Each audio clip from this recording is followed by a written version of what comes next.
শেহতীয়াভাৱে কালি এটা ভিডিঅ' প্ৰকাশ পাইছে পুনৰ পৃথক বড়োলেণ্ডৰ দাবীত উগ্ৰপন্থী সংগঠন। এইবিলাক একো নাই, কোনোবা এজনো ওলাই ক'ব পাৰে, দুজনো ওলাই ক'ব পাৰে। আজিকালি আৰু মিডিয়াত এটা বজাই দিলে শেষ, তেনেকুৱা একো নাই। এইবিলাক ইমান গুৰুত্ব দি একো লাভ নাই।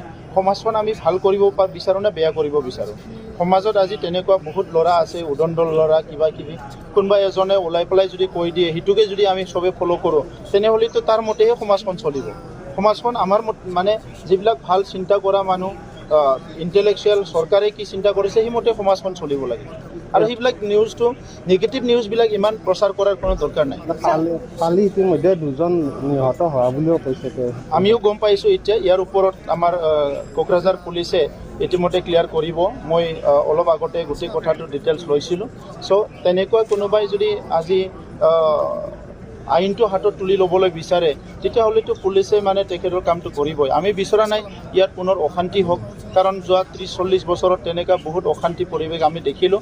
এতিয়া এজন ব্যক্তিয়ে একটু ব্লাড দিয়ক, তেজ দিয়ক, এজন মানুহে জীৱন দিয়ক, সেইটো আমি কেতিয়াও নিবিচাৰোঁ। তৃতীয় পক্ষ জড়িত আছে নেকি ছাৰ? তৃতীয় পক্ষ, চতুৰ্থ পক্ষ এইবিলাক কোৱা কথা। আমি তৃতীয় পক্ষ, চতুৰ্থ পক্ষ নিবিচাৰোঁ। কোনোবাই এতিয়া মিছলিড হৈছে বা বিপথে পৰিচালনা হৈছে, সেইটোৰ কাৰণে এনেকুৱা কথাবিলাক হৈ আছে। আৰু আজি সেইবিলাক আমি এটা ভাল পৰিৱেশ গঢ়ি পেলাই স্থায়ী সমাধান কৰিব লাগে। তিনিখন চুক্তি এতিয়ালৈকে স্বাক্ষৰিত হ'ল, কিন্তু তাৰ পিছতো একাংশ সন্তুষ্ট হোৱা নাই নেকি? যাৰ কাৰণে আৰু চিৰদিনে সন্তুষ্ট নহ'ব আৰু, বুজিছেনে?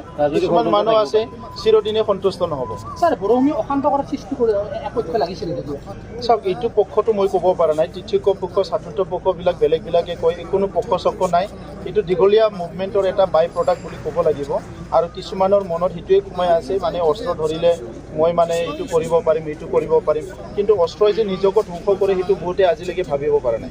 সেইকাৰণে আজিৰ সময়ত যোন দেশত বেআইনী অস্ত্ৰ আছে, যোন সমাজত, যোন জনগোষ্ঠীৰ বেআইনী অস্ত্ৰ আছে, সেই সমাজটোৱে ধ্বংস হৈ গৈ আছে।